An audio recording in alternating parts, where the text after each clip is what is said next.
En el devenir cotidiano de la moderación, nos encontramos con relatos tan sorprendentes como trágicos, donde la imprudencia se entrelaza con las consecuencias más desastrosas. Este es el caso de lo que ocurrió en Goiânia, Brasil, el 13 de septiembre de 1987, cuando dos recolectores de basura, Wagner Pereira y Roberto Alves, desencadenaron una de las mayores tragedias radiactivas fuera de una estación nuclear. Ambos hombres, inmersos en la rutina de ordenar los desechos de la sociedad, como recicladores decidieron aventurarse más allá de lo habitual en busca de tesoros ocultos en edificios abandonados. Esto era habitual cuando el día estaba pesado y no había nada que reciclar. Fue así como ingresaron a lo que alguna vez fue el Instituto Goiano de Radioterapia, sin tener la menor idea de lo que encontrarían. Lo que para ellos parecía ser una máquina antigua, pronto se reveló como un objeto misterioso.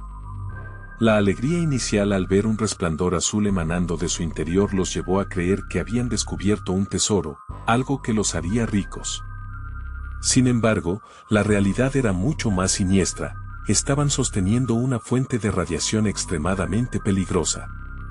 Pero ellos aún no lo sabían. La máquina, pesada y oxidada, fue desmontada y llevada a la casa de Roberto, donde intentaron abrir una cápsula de metal contenida en un contenedor de plomo.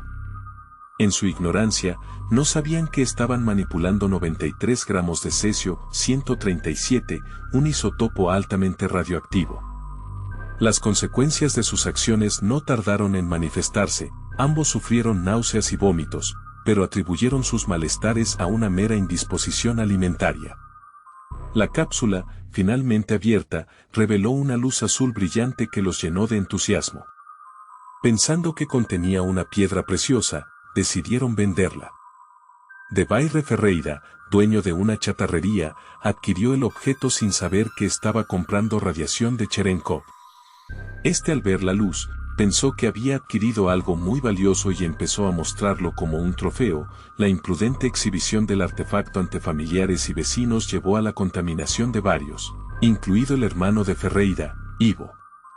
El polvo azul radiactivo, liberado inadvertidamente por Ivo, se convirtió en una amenaza inminente para su familia.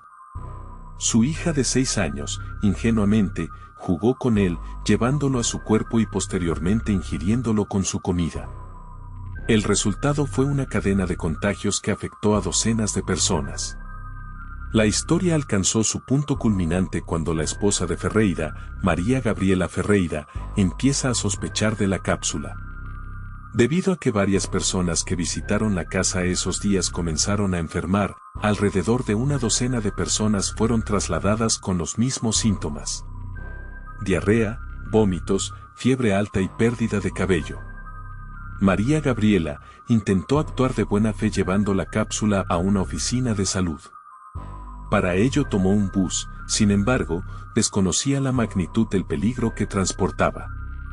Allí, el médico Paulo Roberto Monteiro sospecha que la fuente es peligrosa y la mantiene alejada de sí mismo y de otras personas en un depósito. 10 días pasan y los médicos comienzan a notar una contaminación por radiación en las instalaciones.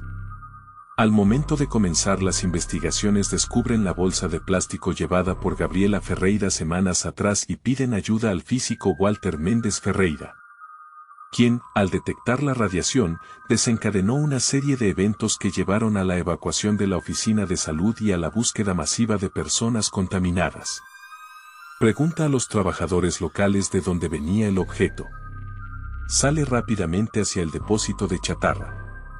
Y antes de entrar, detecta radiación en todas partes.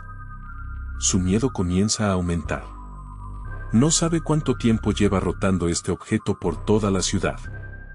Y cuántos miles de personas puedan estar en grave peligro. Es tanto que hace una maqueta modelo del autobús donde se llevó la cápsula a la oficina de salud.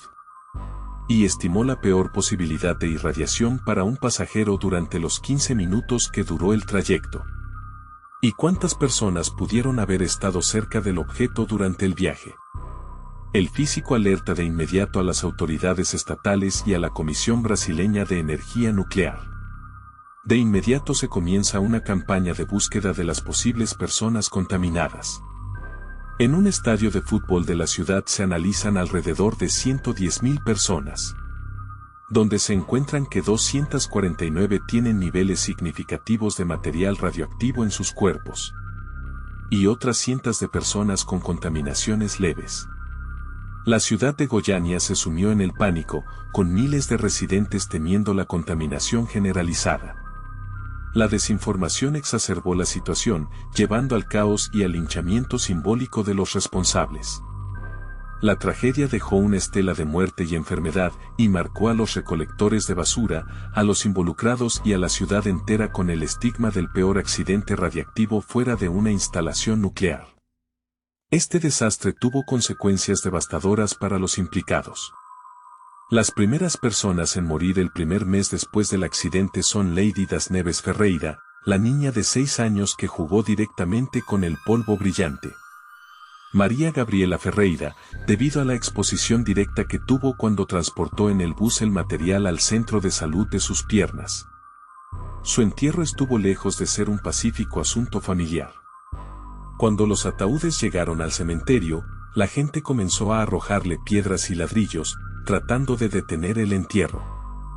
Los cuerpos habían sido descontaminados y decidieron enterrarlos en pesados ataúdes de plomo como una precaución adicional para así tranquilizar a las personas.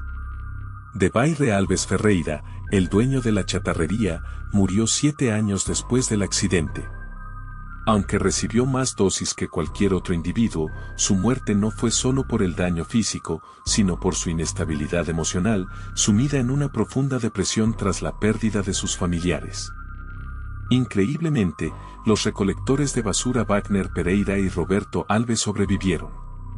De los 3 médicos encargados de mantener y operar la máquina de radioterapia en el pasado, se les atribuyeron cargos por homicidio y negligencia.